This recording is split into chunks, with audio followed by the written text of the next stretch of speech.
Titan is hidden by a thick orange haze. No one has ever seen its surface. But a small probe named Huygens, released by Cassini, is about to change everything. This mission will challenge long-held notions of where life could exist beyond Earth. These are the actual images Huygens takes as it breaks through the clouds and haze.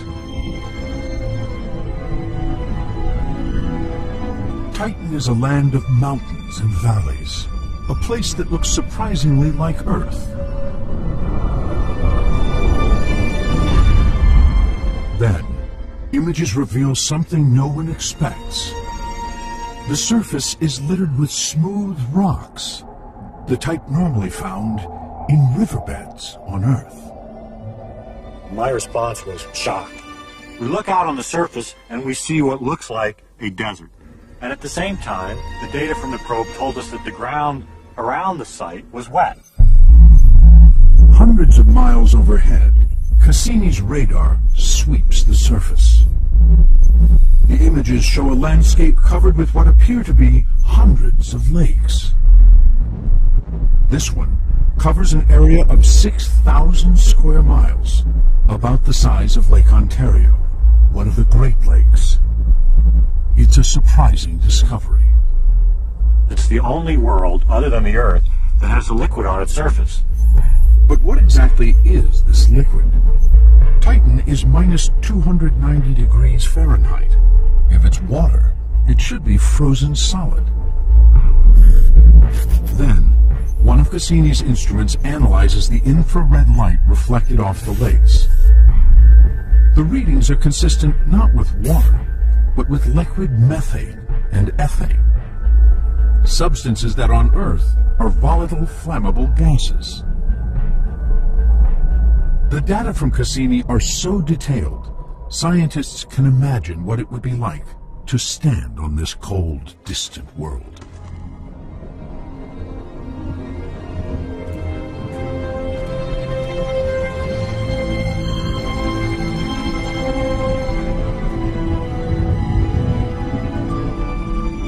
Standing on the surface of Titan, you see Saturn just sitting there in the sky. A big, huge, stationary object, almost like a door to another dimension. Here we see lakes of liquid methane. And in the horizon, we see mountains.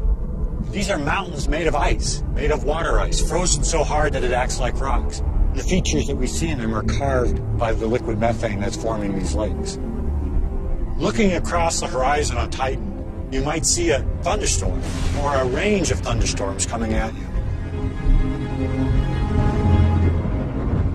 We see rain coming down. It's not drops like we're familiar with on Earth. This is methane instead of water. It falls much more slowly due to the low gravity, and the drops are bigger.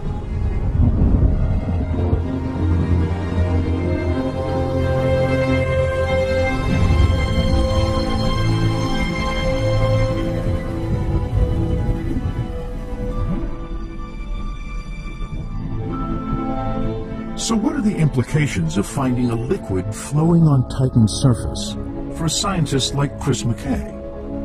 Liquids seem to be the key to life, so maybe there's life in that liquid on Titan. Little things swimming in liquid methane, being quite happy at these low cold temperatures.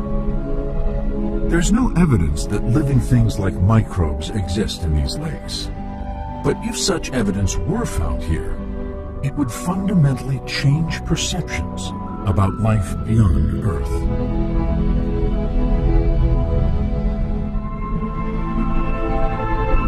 If life could evolve on worlds as drastically different as the Earth and Titan, then perhaps life could evolve in many other ways, on many different worlds. NASA's Director of Planetary Science is Jim Green. One of the questions that we all want to know, I think deep down inside, is are we alone? And that's really fundamental.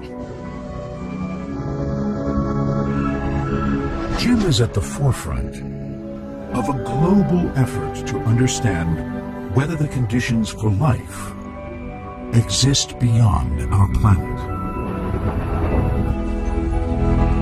We're pushing the boundary of information of where life can exist past the Earth and out into the solar system. So where in our solar system could life potentially exist?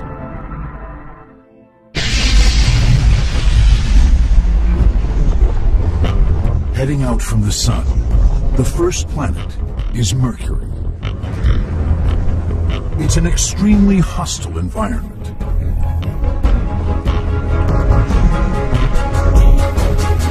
In March 2011, NASA's Messenger probe becomes the first spacecraft to orbit this small ball of rock and iron.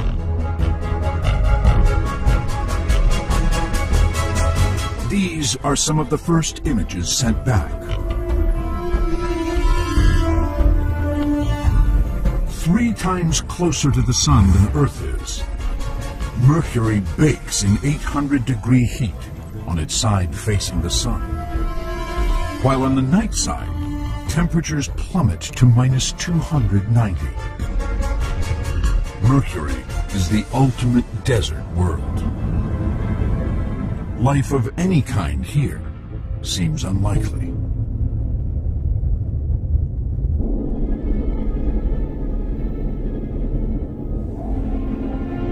Mercury's closest neighbor, Venus, is almost as hostile.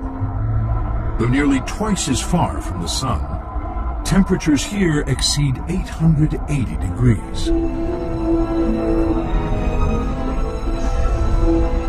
Decades of observations have revealed a planet shrouded in carbon dioxide and toxic clouds of sulfuric acid.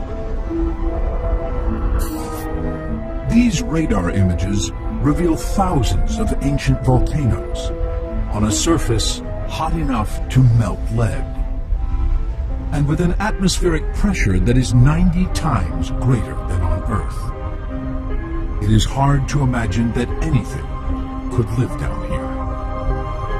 But based on chemical analysis of the atmosphere, scientists believe that water once flowed on Venus's surface. If life ever did exist here, evidence has yet to be found. So what is it about Earth, the third planet out from the Sun, that makes life possible? The answer lies in 3 key ingredients. First, all life is made up of organic molecules, consisting of carbon, in compounds that include nitrogen, hydrogen, and oxygen, among others. Although organic molecules aren't alive themselves, they are the basic building blocks of every living organism. Life also needs a liquid, like water. In water, the basic organic molecules can mix, interact, and become more complex. The last ingredient is an energy source, like the sun, to power the chemical reactions that drive all life, from the smallest microbe to us. When these 3 ingredients came together, billions of years ago, life found a way to take hold. And today persists, even in the most extreme environments, like here. This is the Mojave Desert, Nevada.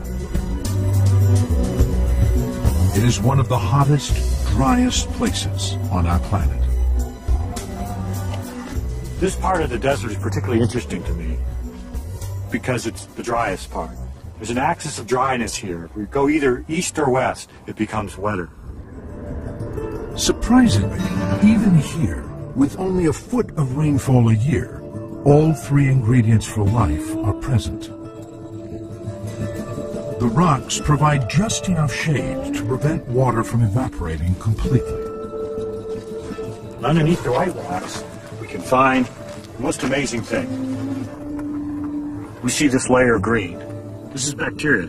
the rock provides a little shelter. It's a little wetter and a little nicer living under the rock than it is in the soil around it. In addition, the white rocks are translucent. Hold them up to the sun and see light coming through. These organisms are photosynthesizing here in the desert where nothing else will grow. So they're living in a miniature little greenhouse. This place shows that even in some of Earth's most extreme environments, under the right conditions, life has a chance. For scientists like Chris McKay, the question is Earth the only planet with the essential conditions for life? One way to know is to investigate how planets like ours formed to have these ingredients in the first place.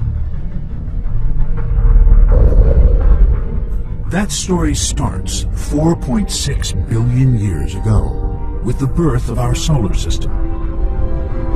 As a vast cloud of dust and gas collapses in on itself, pressures increase, temperatures at the center rise to millions of degrees,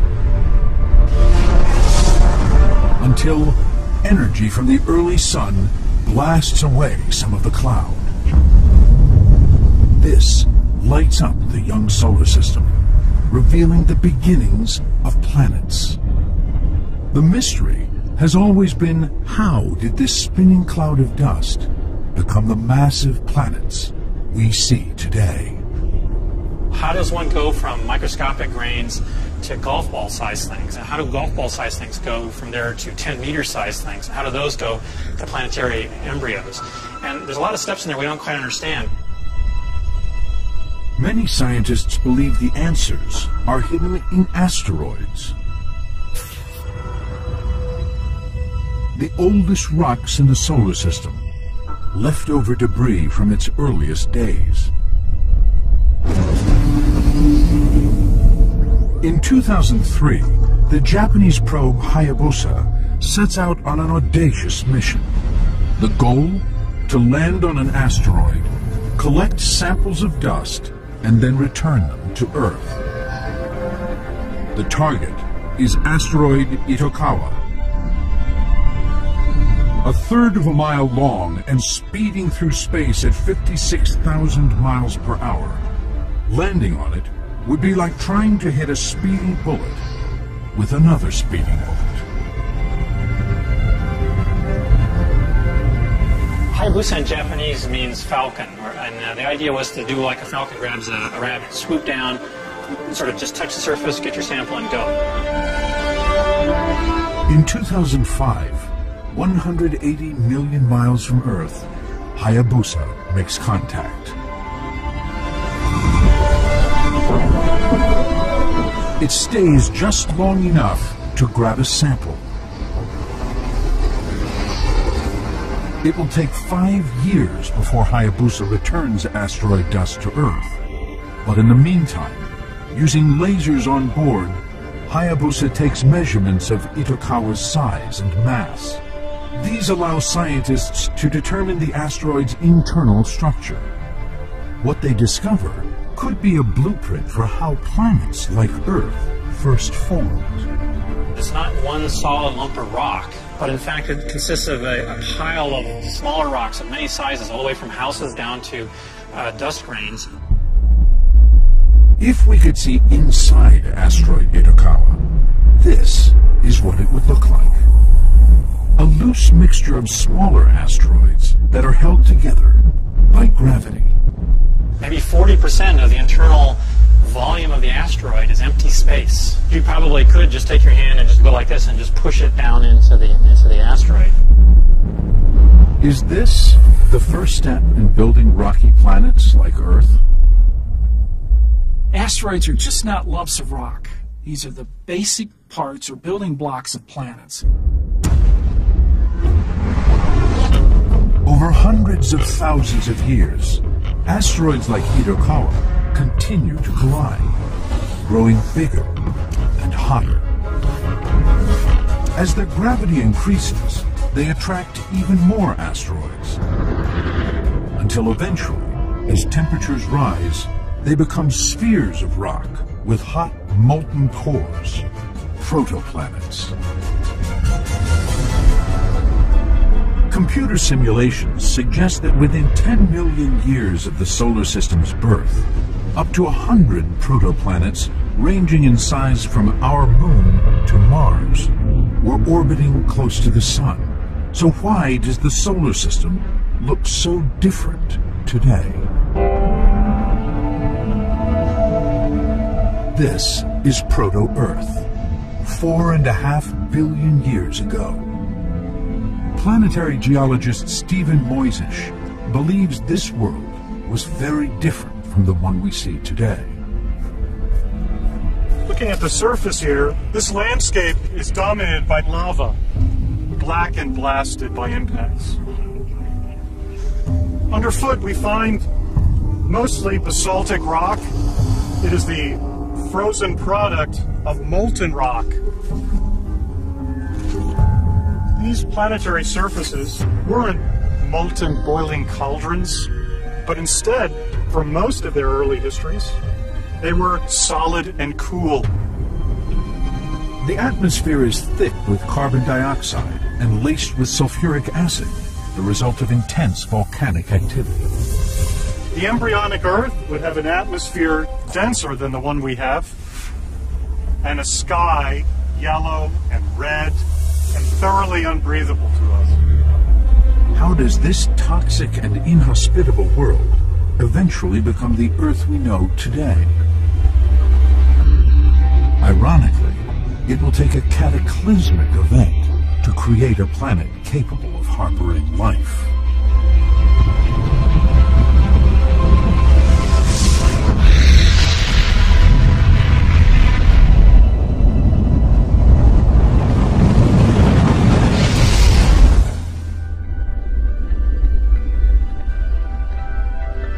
A protoplanet the size of Mars slams into early Earth.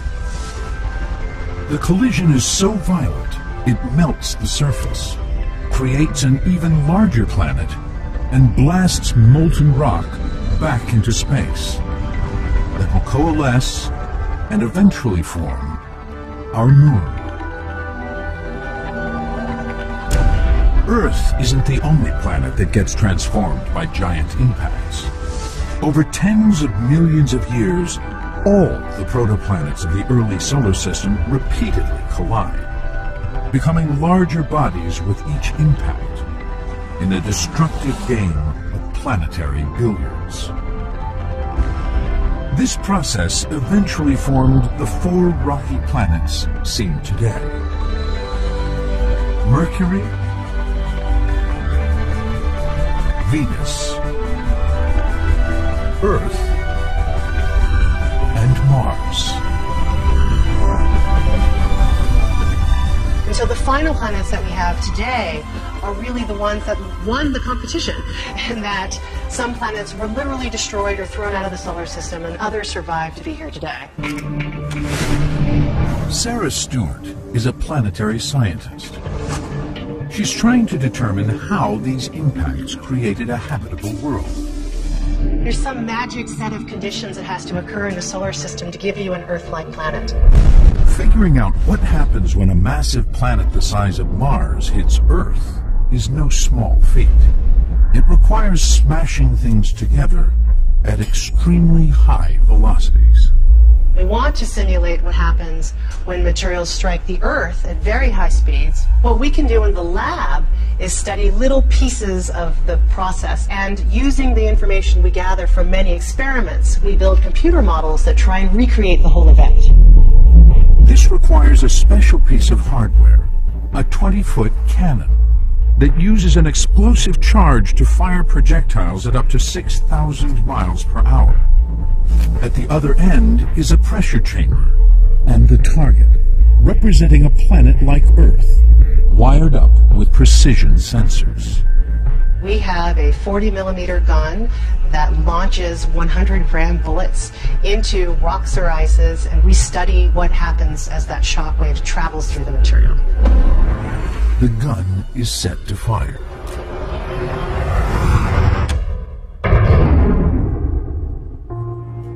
Each test measures the temperatures and shock waves generated in different materials when they are slammed into each other. The results are fed into computer models of the final stages of a planet's formation. Over the past few years, we've realized how important the last giant impact is to the final state of a planet. That last impact could fundamentally change major parts of the planet, and that could lead to something that's Earth-like or something that's more Mercury-like. Sarah's work, though not yet conclusive, suggests that giant impacts could play a role in producing water on a planet's surface. Her results indicate the collisions were so violent they could heat rock to 2,700 degrees, hot enough to release water trapped deep beneath the surfaces as steam. Sarah believes this may have happened during Earth's final catastrophic collision. In its aftermath, as the raging hot planet cools over millions of years, this steam condenses and falls as rain, covering the surface with seas and oceans.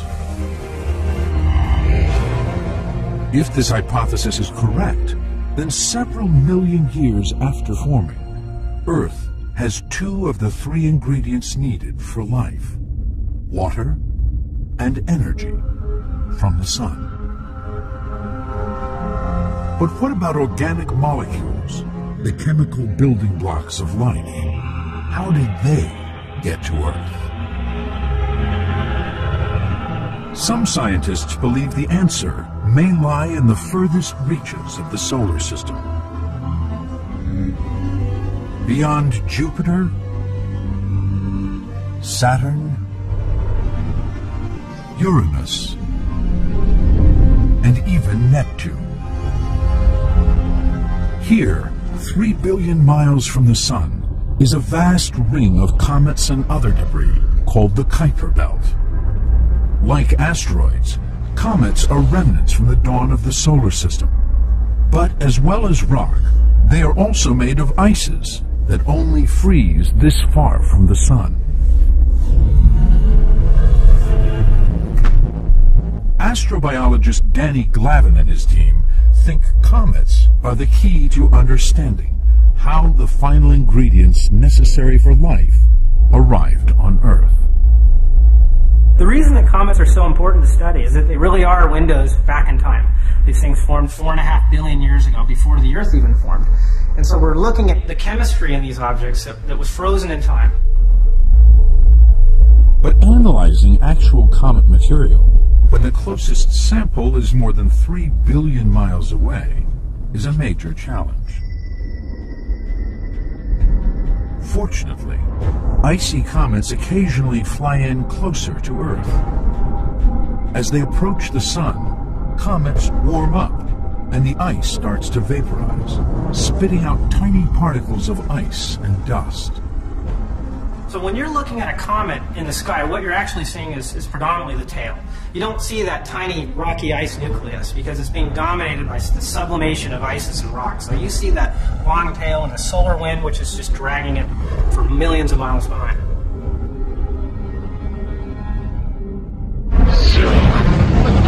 Stardust spacecraft. A Delta II rocket blasts into space. On board is the probe Stardust. Through Mach 1, Info looks very good, very nicely. The aim, to meet up with a comet speeding through space at nearly 60,000 miles per hour, then fly through the ice and dust and bring some of it back to Earth. 240 million miles from Earth, Stardust approaches the comet named Wild 2. It heads to the heart of the comet and takes these images of its solid, icy nucleus. The surface is broken and jagged, and shooting out of it are jets of dust and ice particles.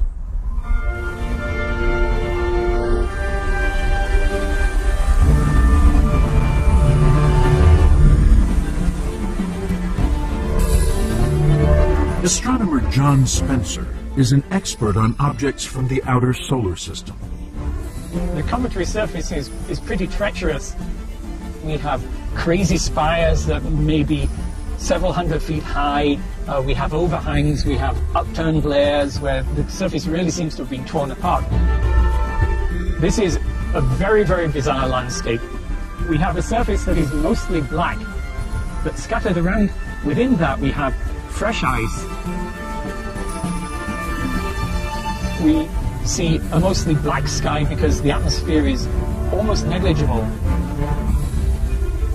That black sky is punctuated by these geyser-like jets of ice particles that are shooting up at supersonic velocity.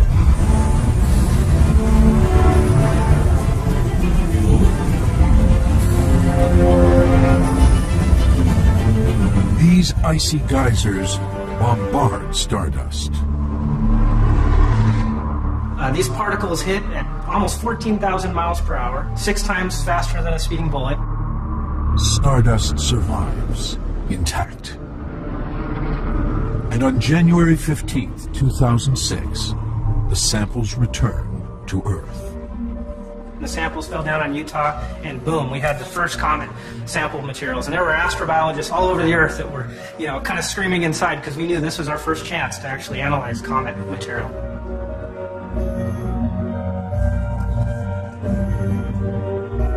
Inside, scientists discover over 1,000 grains of comet dust. Glavin and his team analyze this material for 3 years. Then, they make an incredible discovery. In the dust from the comet are traces of the organic molecule glycine, an integral part of living things. Probably frozen into the comet when it formed, glycine consists of simple elements found in the cloud of gas and dust that gave birth to our solar system. Now, glycine is an amino acid. It's one of the building blocks for life. These make life go. They make up proteins and enzymes. They catalyze all the reactions in our bodies. They're fundamental to life. Without these, we could not exist at all. All life on Earth, from these bacteria to us, uses amino acids. Glycine is special because it's the most common of the 20 amino acids needed to make proteins, part of the very fabric of life. The discovery means that comets could have been one source of the organic materials necessary for life on Earth. We proved that, in fact, comets could have delivered the raw ingredients of life to the early Earth. But what could cause comets to fly in from the furthest edges of the solar system, slam into Earth, and deliver these organic compounds? The clues to one possible process lie back out in the Kuiper Belt, the disk of icy objects that orbits the Sun at the edge of our solar system. We expected, when we found the Kuiper Belt, that we would just see objects in nice circular orbits about the Sun. But observations reveal that the Kuiper Belt objects are not orbiting as predicted. Out here, it's chaotic. When we look at the Kuiper Belt, we see something that looks like somebody took the solar system, picked it up, and shook it real hard. And that's what started us thinking that something really strange is happening. Levison theorizes that the reason for this mayhem likely is connected with the 2 largest planets in the solar system.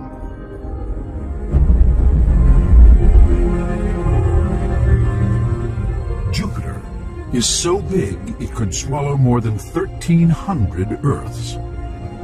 And Saturn, with its vast rings of ice, is 95 times Earth's mass. With their enormous size comes an enormous gravitational pull. Everything that we see is a result of what Jupiter and Saturn did. Levison wonders if the chaos of the Kuiper Belt could have resulted from a planet smashing into it. To find out, he runs a number of computer simulations. One model creates the conditions in the Kuiper Belt that we see today. 3.9 billion years ago, As Jupiter circled the Sun twice, Saturn made one complete orbit. Each time these orbits coincided, there was a powerful gravitational surge. That pushed Saturn's orbit further from the Sun and destabilized the orbits of the two outermost planets, Uranus and Neptune. Jupiter and Saturn sort of tugged each other, and that drove the orbits of Uranus and Neptune absolutely nuts. Uranus and Neptune are sent careening outwards towards the Kuiper Belt.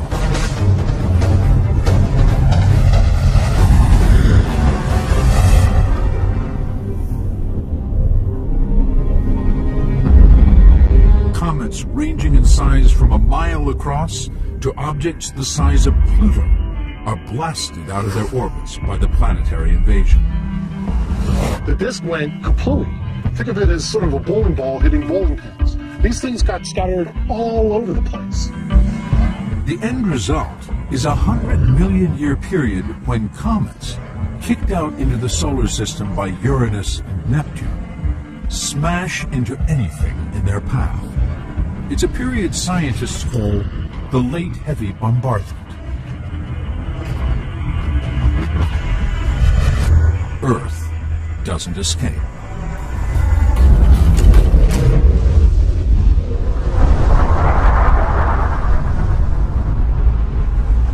This was so violent that probably every square inch of the surface of the Earth was hit by a comet during this time. This is one theory that might explain how massive amounts of organic molecules, the building blocks of life, made their way to Earth.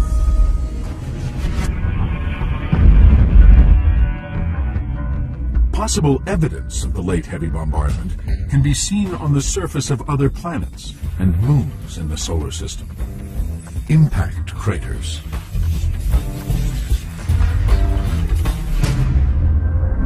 Literally, the seeds of life, the amino acids, would have been delivered to all the planets and their moons in our solar system. So if life's building blocks were delivered by comets throughout the solar system, could life also have sprung up on worlds other than Earth?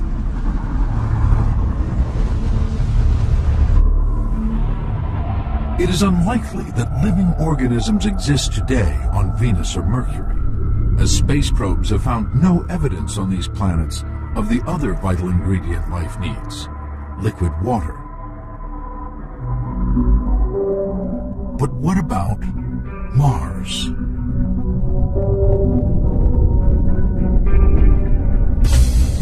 Organic compounds have yet to be found here, but scientists are searching the planet for the other preconditions of life. There have been many missions to Mars, and nearly all suggest that water once flowed on the surface. These detailed images from satellites orbiting Mars reveal vast canyons blasted out by epic floods, and valleys carved by raging rivers. But the evidence indicates that all this water disappeared from the surface billions of years ago, as Mars cooled down and lost its atmosphere. But on May 25th, 2008, a spacecraft called Phoenix touches down near Mars' North Pole.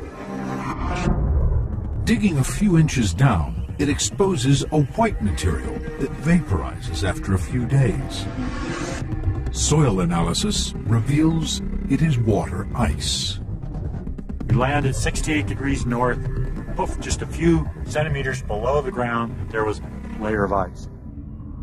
Satellites analyze radar waves bouncing back from both polar caps. They reveal that beneath a layer of frozen carbon dioxide, there is a lot of water ice. If it all melted, it would cover the whole planet in an ocean more than 80 feet deep.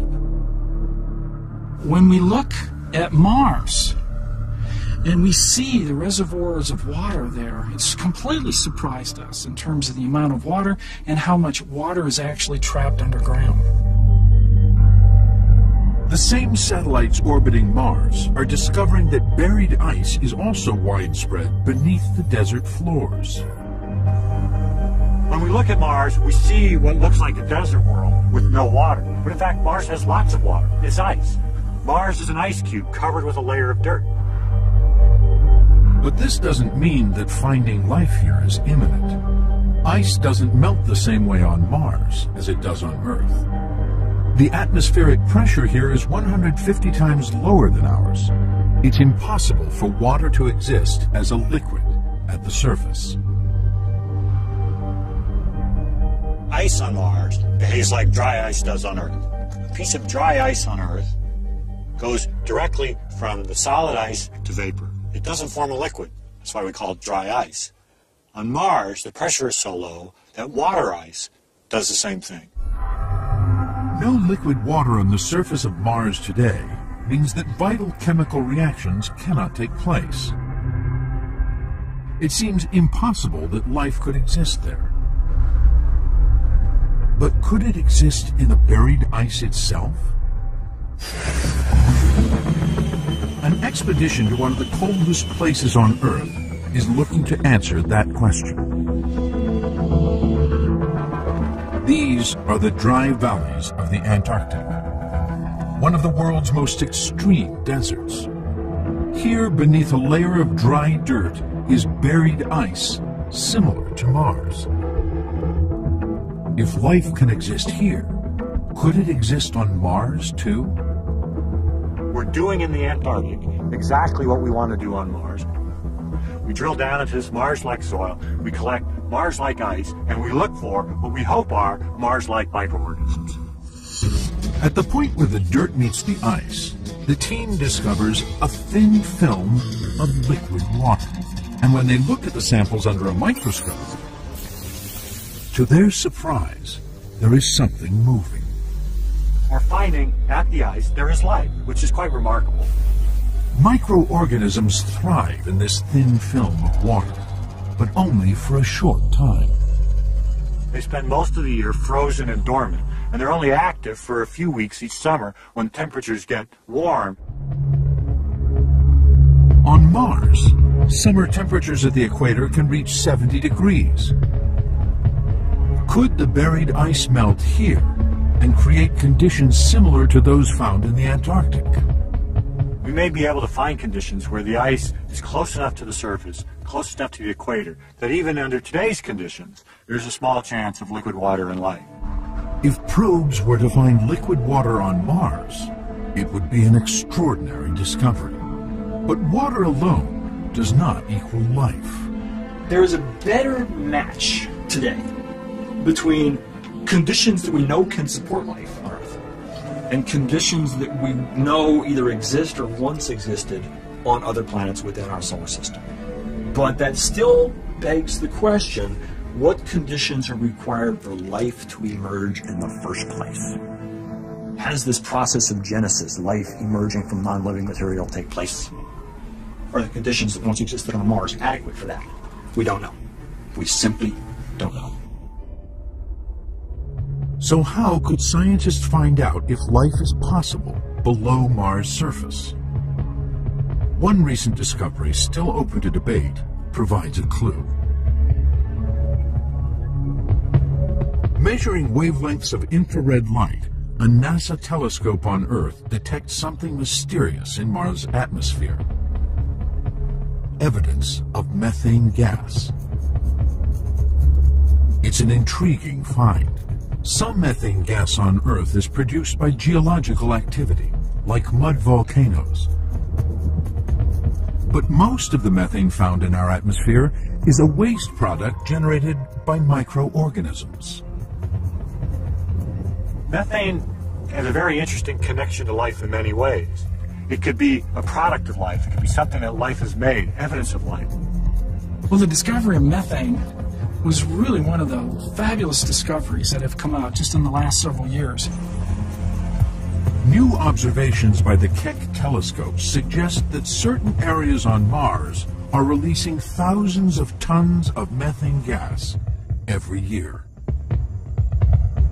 So where is the methane coming from? It's seasonal.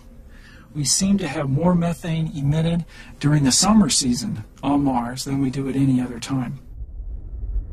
There is not enough data yet to tell scientists what is producing the methane. But whatever the source, it's a tantalizing clue that could change our understanding of Mars. Methane could be biological, which would be amazing, or it would indicate that there's some geological process making methane, which would also be amazing, because that would indicate that Mars is an active world. To find out, NASA is going back to the Red Planet. This time, one of its key missions is to search for organic molecules, the building blocks of life. If we were to find organic molecules on Mars and confirm that they're actually from Mars and not something we brought along, wow, that would be spectacular. If found, it might mean that all three ingredients for life are here, opening the possibility that life could take hold. Of course, we're all human, right? And we want certain things. Nobody wants us to be alone, right? But it's important in science to maintain an open mind. To find organic molecules, NASA is launching a Mars rover the size of a compact car. Named Curiosity. Curiosity will be our first great chance, I believe, to look for life on Mars. Curiosity holds the most advanced set of science instruments yet sent to the planet. It will zap, grind, and bake Martian rocks and use spectroscopic analysis to reveal if the samples contain any of the chemical ingredients for life. It is not just a geologist, it's an astrobiologist. It can look at rocks and everything else around it in ways that we've never looked at the material before. Even with an advanced set of instruments, finding organic molecules will still be a challenge. It's going to be a tricky problem. There are lots of processes that can destroy organic molecules. Radiation from space can destroy them. Oxidizing compounds in the Martian atmosphere can destroy them. So you're looking for organic molecules that have somehow been protected from the Martian environment for a while. And the bar is set even higher because Curiosity will search for specific organic compounds that are the product of living things. Evidence that life once existed here. That's what Jennifer Eigenbrode's experiment is designed to uncover. The organic molecules tell a story about where they came from and what happened to them. And that's the story that I'm trying to uncover in Mars rocks. That experiment may very well change our impression of Mars as a lifeless body and change it to harboring life. If Curiosity turns up any evidence that life once existed on Mars, it will have enormous implications. If right here in our own little solar system, life started twice, then it would say that life is just everywhere. Curiosity and other missions may one day reveal if life once existed on places like Mars, and if it still exists today. But even if scientists ultimately conclude that there is no life on the planets closest to Earth, it doesn't mean it's not out there. Beyond Mars are other worlds, waiting to be explored. The distant moons that orbit the giant planets Jupiter and Saturn. Moons just as strange as the orange-shrouded Titan. One pockmarked with hundreds of volcanoes. Others glistening with ice and covered in mysterious lines. And one tiny moon etched with deep fissures. We're now finding, when we look at these giant planets and their moons, that they are almost like mini solar systems in themselves. Probes are making discoveries on these moons that are changing our understanding of where life can exist.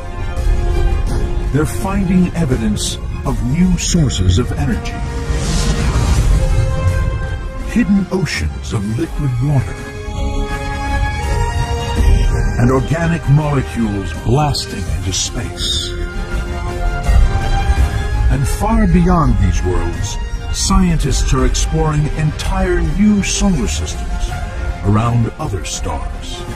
Surely billions, hundreds of billions of the Earth-like planets out there have the conditions suitable for life.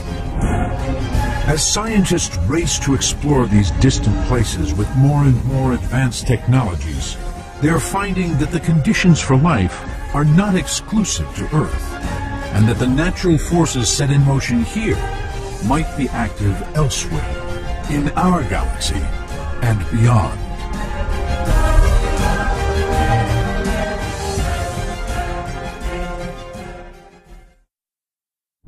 We now return to Nova's Finding Life Beyond Earth.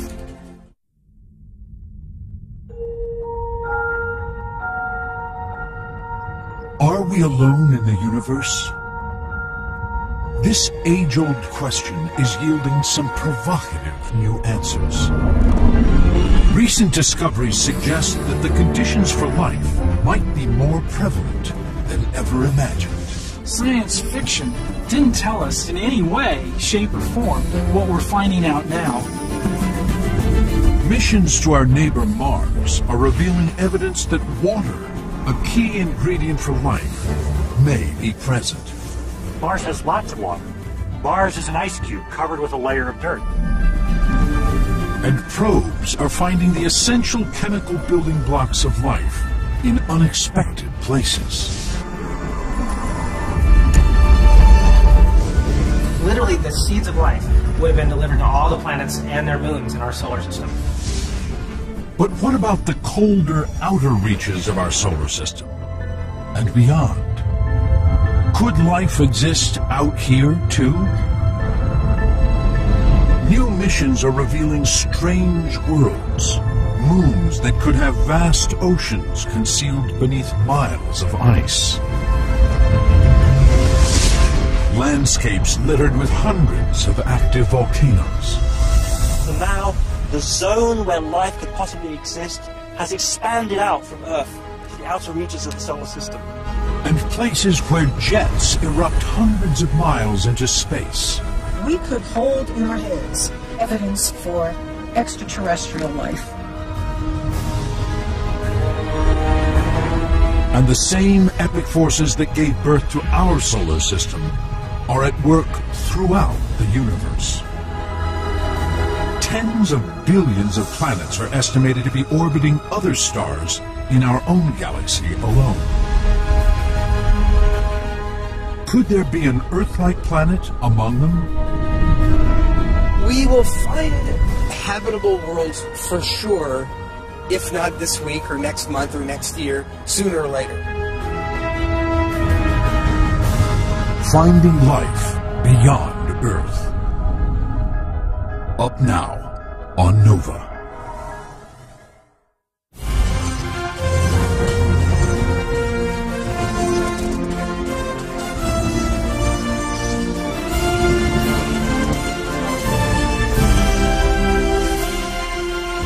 Major funding for Nova is provided by the following: David H. Koch and Discovering New Knowledge, HHMI, and the Corporation for Public Broadcasting, and by PBS viewers like you. Thank you. Additional funding is provided by Millicent Bell through the Millicent and Eugene Bell Foundation.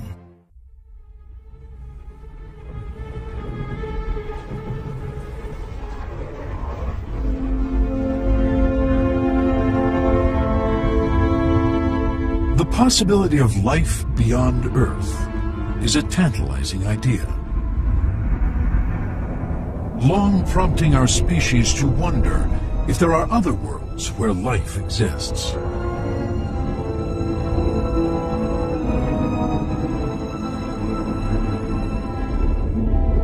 Now, as space technology advances, the chances of finding it are greater than ever. I would love to find life beyond Earth. I'd like to think that we could do that. And I'd like to think that we could do that in the next several years. The search focuses on 3 key ingredients. The first one is life's basic chemical building blocks, made from simple elements found in the cloud of gas and dust that gave birth to all the planets and moons. These chemicals were possibly delivered throughout the solar system billions of years ago by comets and asteroids. They are compounds called organics, containing carbon, oxygen, hydrogen, and nitrogen. Next, life needs a liquid, like water, that allows these compounds to mix and interact. And finally, an energy source, like the sun, to power the chemical reactions that make life possible. Scientists were once convinced that all 3 ingredients could only be found, if at all, on planets that are at just the right distance from the sun. Too close, and it's too hot. Any further away than Mars, and it's too cold.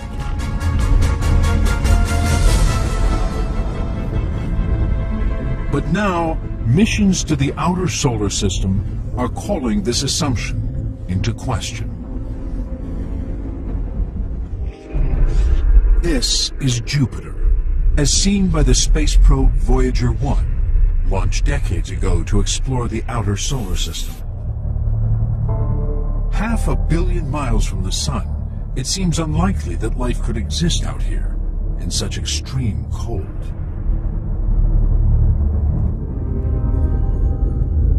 Voyager approaches Io, one of Jupiter's more than 60 moons, orbiting in the shadow of the gas giant. Io should be a frozen, icy, barren world, but Voyager spots something completely unexpected. These actual images of Io's surface reveal hundreds of giant, active volcanoes. Later probes expose vast lakes of molten lava. On Earth, volcanic activity is driven by heat in the interior. But Io is so small that it should have cooled down billions of years ago. There must be another source of energy inside the moon. The discovery of active volcanism on Io was one of the greatest discoveries of planetary science. By observing Earth's volcanoes and studying the huge amount of data gathered from Io, Ashley Davies pictures what walking on Io's surface will be like.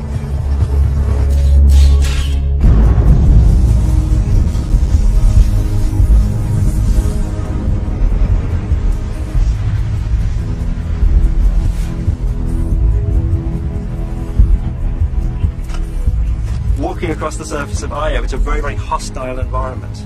It's either very, very cold, or it's very, very hot where there's volcanic activity taking place. And of course, there's no atmosphere. There'd be a bounce in your step because the gravity of Io is about the same on the moon, 1/6 of the Earth. You feel the crunch underfoot as you head from one volcano to another across these vast plains. Well, here we are in the middle of a vast lava flow field. It's dark, it's quite hot. This is comprised of lava flows that have erupted from one of Io's many volcanoes, like that one over there. The probe New Horizons flies past Io. It takes this photograph of an enormous eruption from a volcano called Tvashtar. A vast plume of sulfur shoots 200 miles into space. These actual images reveal the plume as it spreads out and rains back to the surface. On Io, we see these large volcanic eruptions. The gases that are coming out of the lava blast this material high into space, into the vacuum of space. It's very, very spectacular.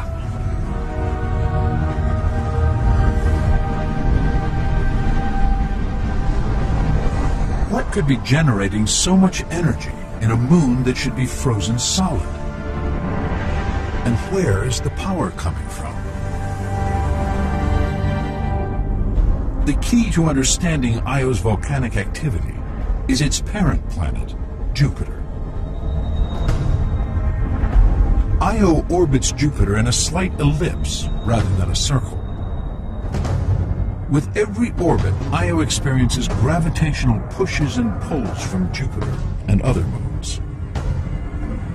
When Io is closest to the giant planet, it is stretched by more than 330 feet. Over billions of years, this has created an immense amount of friction deep inside the moon.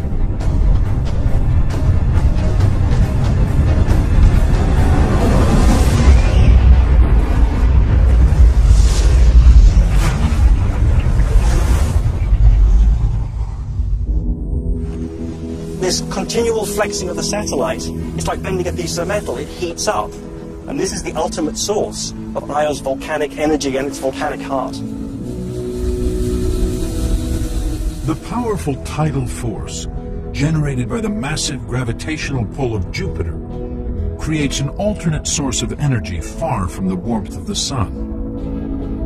A source of energy that could, in principle, support life. What's so important about Io is that it moves our perceptions away from a habitable zone around the sun where energy is just derived completely from the sun. So now the zone where life could possibly exist has expanded out from Earth to the outer reaches of the solar system. But the chances of life existing on Io itself are slim. Even though it has an energy source and could have the right chemical building blocks, possibly delivered by comets and asteroids billions of years ago, scientists have not yet detected the third key ingredient, a liquid like water. But Io is not the only moon circling Jupiter. NASA's unmanned space probe Galileo flies by the next moon out, Europa. It passed by Europa 12 times, and only 12 times. Virtually everything we know about Europa is from those 12 passes, and each and every one of them has excited us beyond belief. Slightly smaller than our own moon, Europa is covered with ice. Data collected by Galileo shows that the surface is minus 260 degrees Fahrenheit, surely hostile to life. But as the probe gets closer, it takes these images. A mysterious network of dark cracks is etched into Europa's icy surface. We see places where very clearly the ice has cracked and two sides have spread apart, material has come up and frozen in the middle to fill the gap.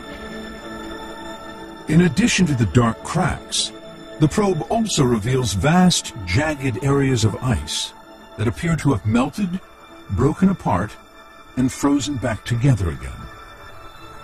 There's something very dramatic happening to destroy the existing surface there. To an expert eye, it's a familiar pattern. Sea ice found on Earth looks very similar. Then, Galileo takes readings of Europa's magnetic field. These indicate an electric current flowing inside, consistent with an ocean of salty liquid water. It's very hard to get that pattern without having an ocean underneath the ice. The magnetic field data suggests that miles down, beneath Europa's icy surface, there is an ocean that could be 60 miles deep. This small moon could have twice as much liquid water as in all the oceans on Earth. Something must be melting the moon from deep inside. And again, the key is Jupiter. The same gravitational forces that flex Io's rocky interior, turning it into an ocean of magma, are melting Europa's ice to produce its hidden ocean of liquid water, and creating the cracks on the moon's icy surface. The ice is creaking and groaning around. That generates a huge amount of friction and a huge amount of heat.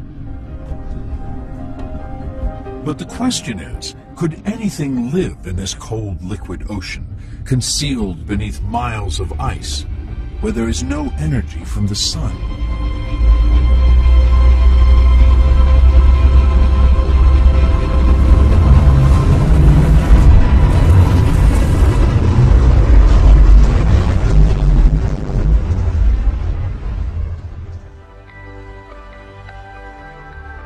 To find out, biologist Tim Shank explores the oceans here on Earth that most resemble Europa's icy depths.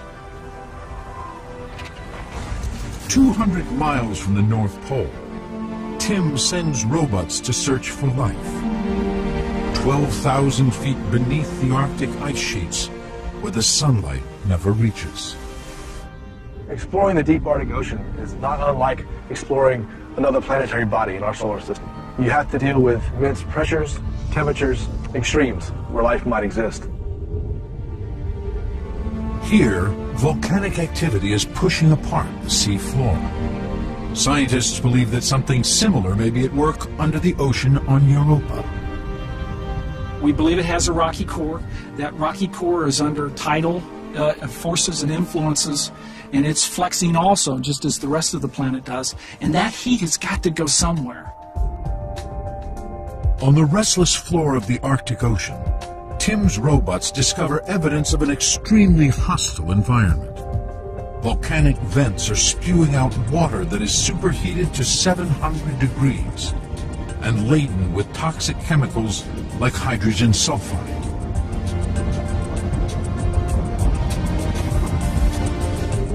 Tim believes that vents like this could also exist on Europa's ocean floors. And clustered around the vents in pitch darkness, Tim's team finds life.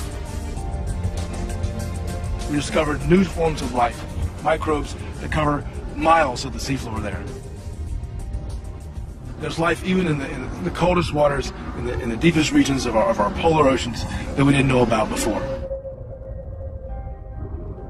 Instead of using sunlight to trigger vital reactions, microbes like these use sulfur, hydrogen, and methane as chemical sources of energy.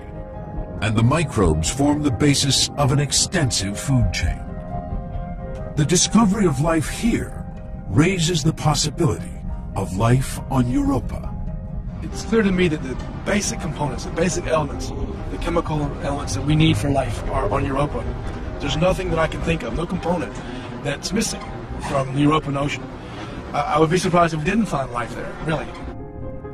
With liquid water, an energy source, and the necessary chemical building blocks perhaps delivered by comets and asteroids, Europa opens up the possibility that life could exist in places never imagined.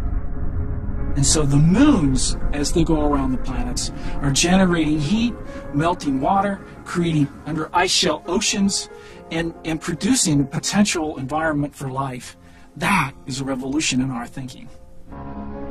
But getting a probe safely to the surface of Europa to test these theories is just one of the challenges in looking for life 500 million miles away. You've got to build something that can get through what is surely kilometers of ice.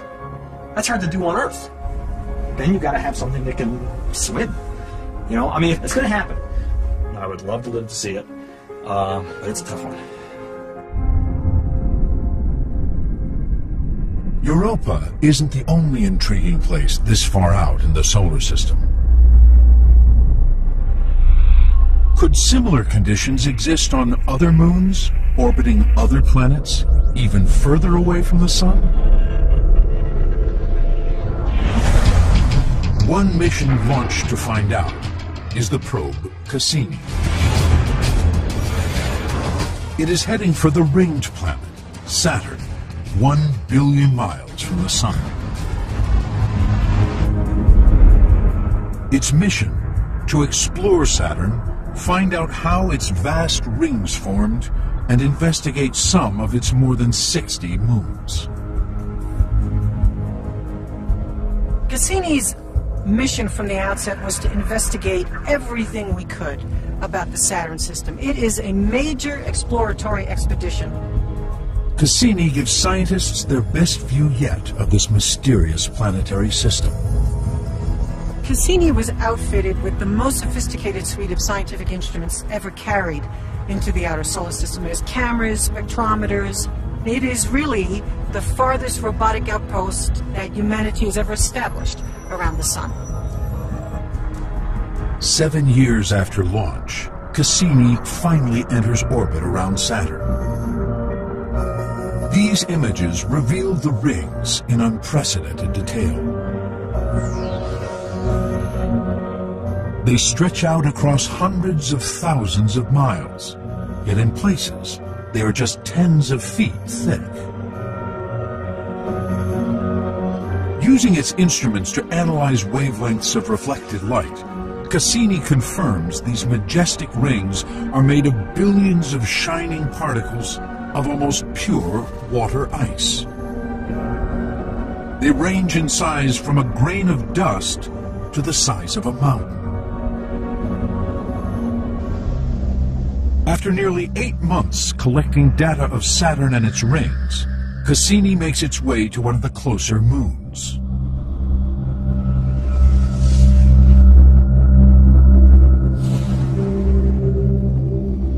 This tiny ball of ice, only 300 miles across, is Enceladus.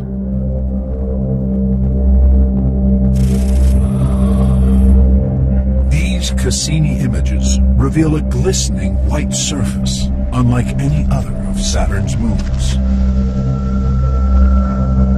It is carved with crevasses, ridges, and cracks. And stretching out across the South Pole, Cassini photographs these strange large cracks seen here in blue. 4 parallel fissures scientists named the Tiger Stripes. They are 75 miles long and hundreds of feet deep. They look a lot like fault lines on Earth. Enceladus was a major focus for the Cassini mission. It was clear that there had been something going on Enceladus in the past. The question was there anything going on Enceladus at present? On another flyby, Cassini's thermal imaging sensors reveal something unexpected. At the South Pole, the Tiger Stripe should be colder than the rest of the moon, but they are radiating heat. Though still a frigid minus 120 degrees, the cracks are more than 200 degrees warmer than most of the moon. Then, as Cassini changes its orientation, it sees Enceladus, silhouetted by the sun. And vast jets of ice erupting into space.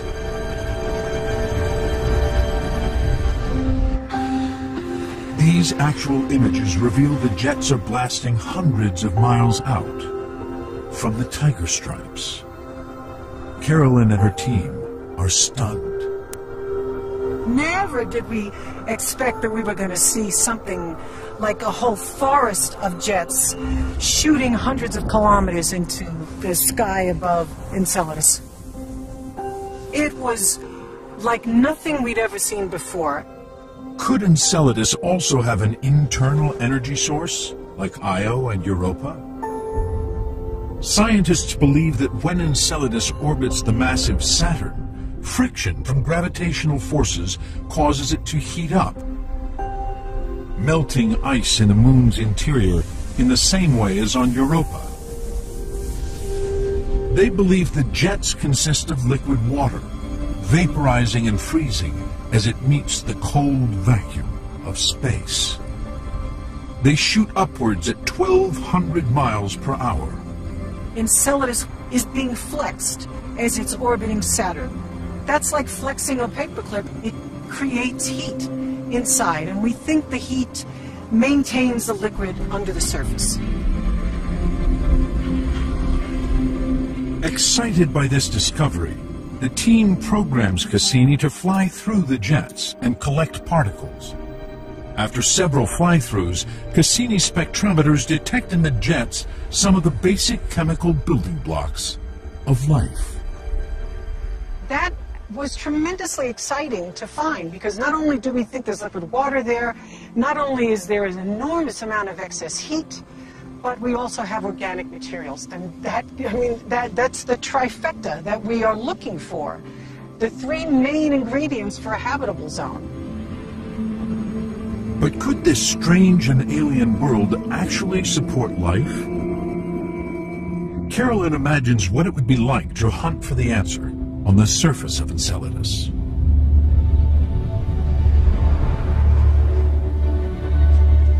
Walking on the surface of Enceladus, as you approach the Tiger Stripe fractures, you would first encounter a region that is continually blanketed in snow. The sky is inky black. Walking is like floating, has very little gravity. If we had the sun at our back, we wouldn't see anything. But if we put ourselves in the right geometry, looking in the direction of the sun, then suddenly we see something that I think would be the greatest spectacle this solar system has to offer. Giant ghostly fountains shooting skyward, fine sparkly icy crystals, most of which eventually fall back down and coat the surface in a blanket of snow. If we are correct that the jets of Enceladus derive from pockets of liquid water in which life might have gotten started, a scoopful of Enceladus snow might contain the remains of microscopic living organisms.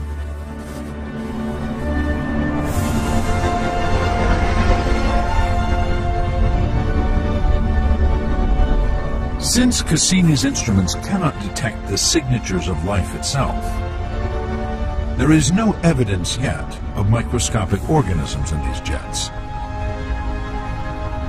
But the discovery makes Enceladus a prime candidate for future missions.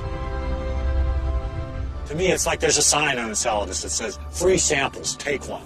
We just got to fly through the plume and collect the stuff. We don't have to drill, we don't have to dig, we don't have to scurry around looking for it. It's being injected into space. The discovery of a new energy source and the possible oceans of liquid water inside planetary moons point to potential new footholds for life in our solar system.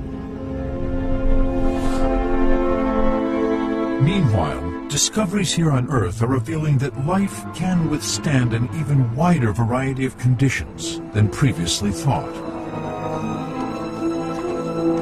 Missions to extreme environments are showing that microbes can live in dry deserts and thrive in lakes full of poisonous arsenic.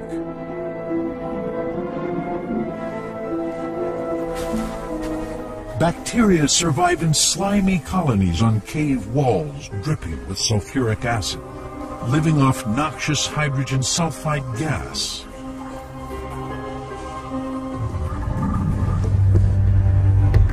And microbes flourish in toxic rivers of corrosive industrial waste.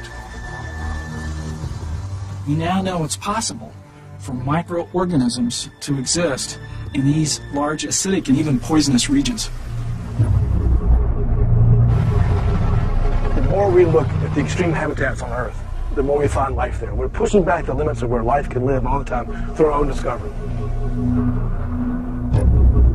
From freezing glaciers to superheated hot springs, from high deserts blasted by ultraviolet radiation to deep mines miles underground and ocean trenches where sunlight never penetrates, scientists are discovering that life finds a way to adapt and thrive. Life on Earth can exist in many extreme environments, and it can do many remarkable things. And we're learning more every day about how flexible and remarkable life on Earth really is. So could environments on other worlds previously thought too harsh for life be worth a second look? We really got to put ourselves out there in terms of thinking what the possibilities are.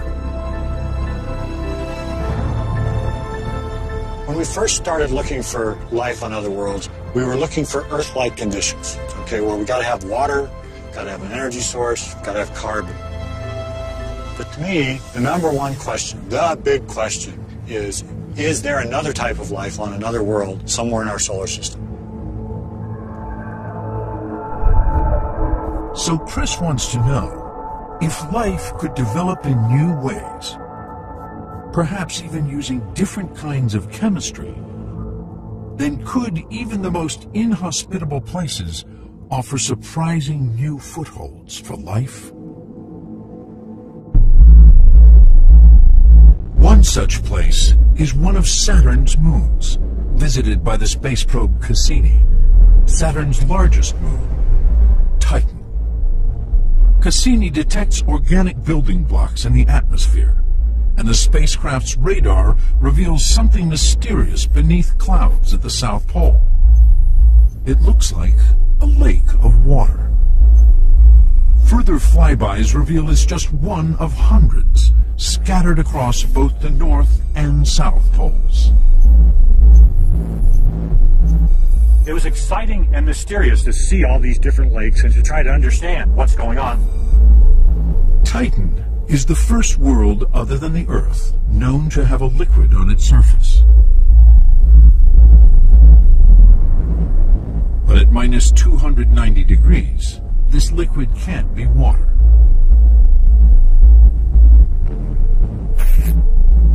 Analysis of infrared light reflected off the lakes reveals that they are filled with super-chilled liquid methane and ethane.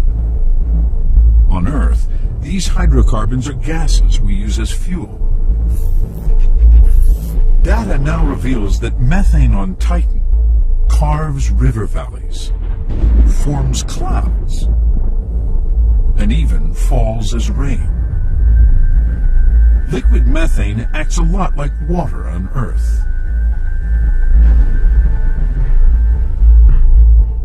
But could it act the way water does, as an essential foundation for life, allowing organic molecules to dissolve, mix, and interact? It's a question astrobiologist Chris McKay is investigating. Our general theory of life, based on one example on Earth, is that we need a liquid. Some people would argue that that liquid has to be water. Well, on Titan, we can ask the question, well, what about another liquid? Could some other liquid besides water do the trick? For life to exist on Titan, Chris believes one fundamental process has to happen first. A process that, according to the most widely accepted theory, took place on early Earth and ultimately produced us. In this scenario, the raw ingredients of life, organic molecules, dissolved in water, and once in this liquid, they came together and reacted to form bigger, more complex molecules that would eventually, somehow, become living things. For life to have a chance on Titan, the building blocks would have to dissolve in liquid methane. Chris is now trying to find out if this is possible. He first has to replicate the organic building blocks that Cassini's instruments detected high in Titan's atmosphere. Simulating an energy source, Chris fires an electric spark that hits gases inside the test tube that are known to exist on Titan. This creates organic molecules similar to those in Titan's atmosphere. The brown residue at the bottom of the tube. And we trigger the same reactions in the flask, and as a result, we produce the same kind of solid organic material in the flask that is being produced in Titan's atmosphere. Then, Chris recreates Titan's remarkable lakes He fills the test tube with methane gas and then cools it below minus 290 degrees using liquid nitrogen. Now the methane liquefies, just as it does on Titan's frigid surface. So in the flask, we'll have a miniature little lake, a little puddle of liquid methane swirling around in that organic material. Will anything dissolve in that organic material? That's the question. And will that, over time, build up organic complexity? Could it be the start of what could be another type of life? No one knows exactly how life gets started, but the question Chris is interested in is, can organic compounds dissolve in liquids like methane? If so, it would suggest that even at extremely cold temperatures, the chemistry needed for life could be possible in liquids other than water. We know that there's conditions there that maintain liquid, there's energy sources, there's organic material, there's nutrients, there's an environment that may be suitable for life. But if there's life there, it's going to be completely different than anything we have on Earth. Chris's experiment is one step toward understanding whether there could be life on Titan.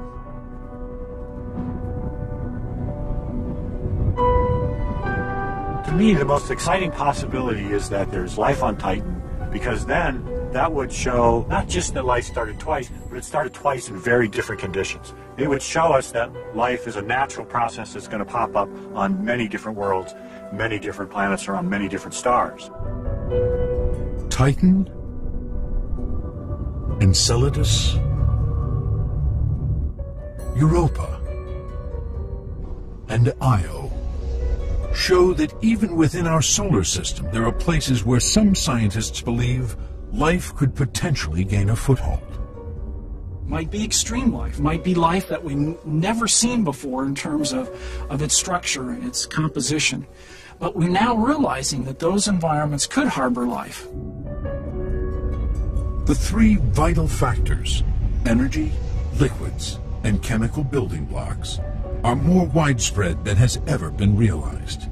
And if it's possible here, then could the right conditions also exist beyond the boundaries of our own solar system? By understanding our own solar system, I believe we'll then be well on our way to understanding the conditions that could occur around other stars and throughout our galaxy. It really changes our view of this universe. Is there somewhere out there a star like our sun, orbited by habitable planets that are teeming with life? There are billions of stars just like our sun within our galaxy, and the odds suggest that tens of billions of planets are orbiting around them. If there is life out there, can we find it? Astronomer Mario Livio is at the forefront of the search. He's using the Hubble Space Telescope to look deep into space to where new stars like our sun are bursting into life. This is the Orion Nebula, as seen by Hubble. Here, 1,500 light-years beyond our solar system, new stars are being born inside a vast cloud of dust and gas. So when we look at the nebula now, it's almost like looking into a cave. We see this hollow part where gas and dust has been blown away, and inside where these stars are being born.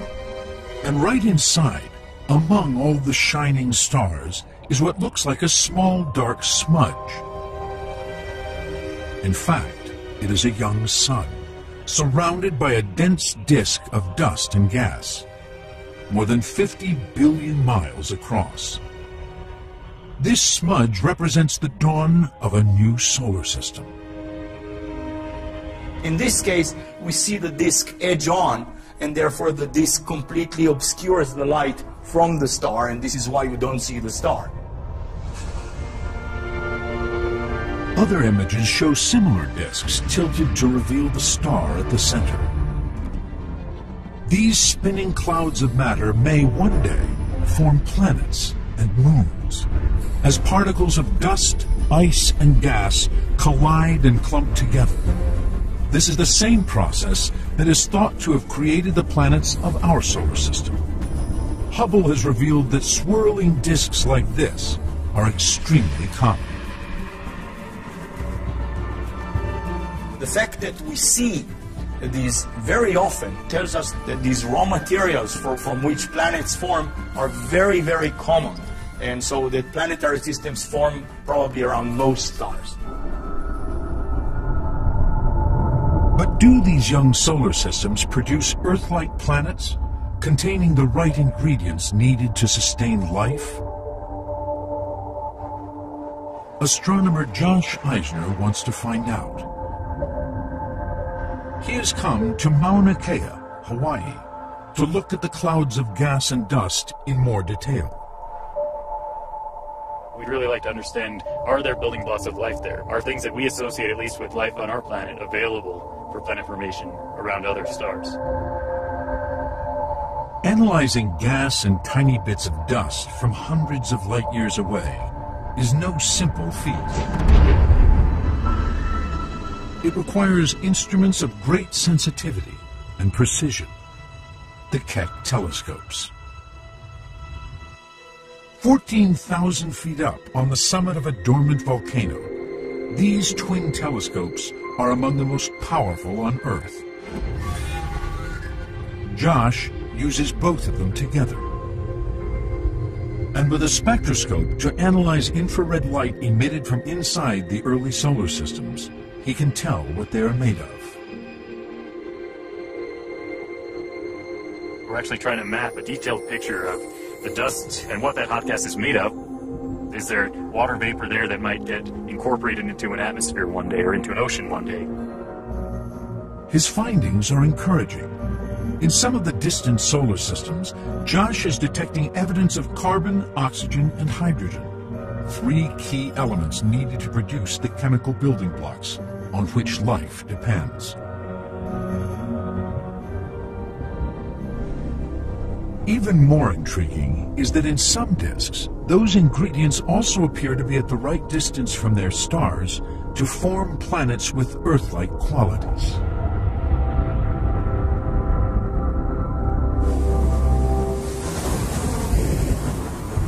So much for theory.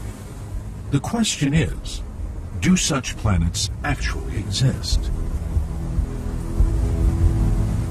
Jeff Marcy is one astronomer trying to directly answer that question. He's a planet hunter, scanning the heavens for signs of planets that may have already formed around other stars, thousands of light years away from our solar system. It is actually quite a challenge to find planets around other stars, and the reason is very simple. Planets don't shine. Planets are essentially dark. By using advanced telescopes, dedicated planet hunters like Jeff have found ways to overcome this challenge. If you watch a star, it ought to have the same brightness all the time, 24/7. But if there's a planet orbiting that star, when the planet crosses in front of the star, the planet will block a little of the starlight, and you'll see the star dim a tiny amount every time the planet crosses in front, over and over in a repeated way. And marvelously, you can learn the size of the planet, because the bigger the planet is, the more light from the star it blocks. And so we learn an enormous amount of information about these planets just by watching stars dim. Not surprisingly, most of the planets astronomers have found this way are giant ones that block a lot of starlight. By also observing the gravitational pull they have on their stars, Jeff calculates that most of these giant planets are made of gas and are unlikely to be habitable. But the holy grail is to find far smaller, rocky worlds, like Earth, where the conditions for life could exist. The challenge of finding Earth-sized planets is enormous. When an Earth crosses in front of a star, it blocks only 1/100th of 1% of the light from the star. The Kepler Space Telescope is designed to detect this subtle dimming.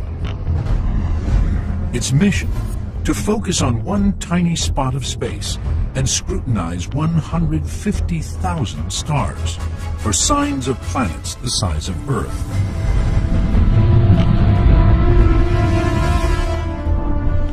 Sensitive enough to detect minute dips in a star's light, Kepler is already producing mountains of data, and thousands of new planet candidates are being discovered. Kepler has now already discovered a few planets that have a diameter and a mass that indicates clearly the planet is rocky. And so we now have, for the first time in human history, definite planets out there among the stars that remind us of home. These first rocky planets are too close to their stars to sustain life. But the sheer number of smaller planets being found is transforming our view of solar systems beyond our own. We've learned that nature makes some large planets the size of Jupiter and Saturn, but nature makes even more of the smaller planets the size of Neptune, and even more of the planets the size of the Earth. The number of planets is sort of like the rocks and pebbles you see on a beach. There are a few big boulders. There are many more rocks. And there are an uncountable number of grains of sand that represent the Earth-sized planets we see in the cosmos. Jeff believes it's only a matter of time before we find a habitable planet. I suspect that this scene we see here is one that's reproduced billions of times over among the Earth-like planets, the habitable planets in our Milky Way galaxy. But even if we find a world just the right size and in just the right place with oceans of liquid water, could we detect life from a distance of trillions of miles? The James Webb Space Telescope may be able to do just that. Due to go into orbit later this decade, this new telescope is 3 times more powerful than Hubble.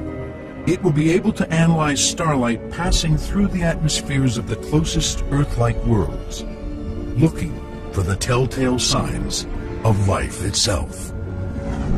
I think the chances are very good that if you find a planet with oxygen, methane, carbon dioxide, nitrogen, like our own Earth, there's probably plant life on that planet that is producing the oxygen. As telescopes see farther and spacecraft voyage closer to distant worlds, new discoveries are transforming what we thought we knew about our solar system and our galaxy. I am constantly awestruck by the data that's coming in our current fleet of missions. Science fiction didn't tell us in any way, shape, or form what we're finding out now.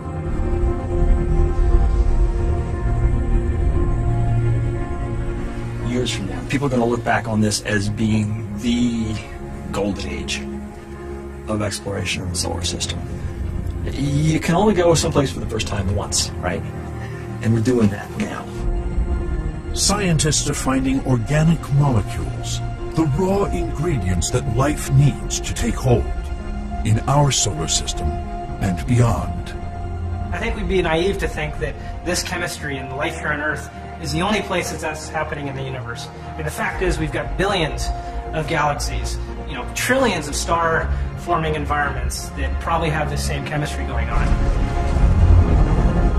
The right conditions that make a world habitable could be more widespread than ever imagined. All of this leads us to think that life should be an easy start on another world. And the same forces of nature that forged life here could be playing out elsewhere in our galaxy. A lovely exercise for everyone to do is to look up into the night sky, look at the twinkling lights, and realize that those stars, by and large, all have planets.